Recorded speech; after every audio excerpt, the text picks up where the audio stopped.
அன்னை ஹதீஜா நன்னய பண்பை அகமதில் தாங்கிச் சிறந்தார். கண்ணில் கருணை, கையில் தானம், கல்வில் இறைவேதம் சுமந்தார். செல்வத்தை மறுத்து வறுமையை ஏற்று சீமாட்டியாகவே வாழ்ந்தாரே. கண்ணியரே, அன்னையரே, கொஞ்சம் நில்லுங்கள், நம் கண்மணியாம் பாத்திமாவின் சரிதம் கேளுங்கள்.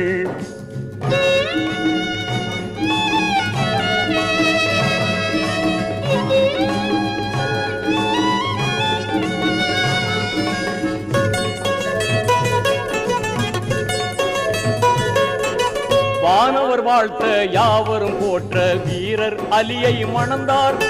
தீன்குல பெண்கள் குரவை ஒலிக்க சிறப்புடன் இல்லறம் புகுந்தார்.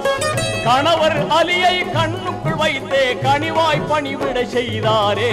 கண்ணியரே, அன்னையரே,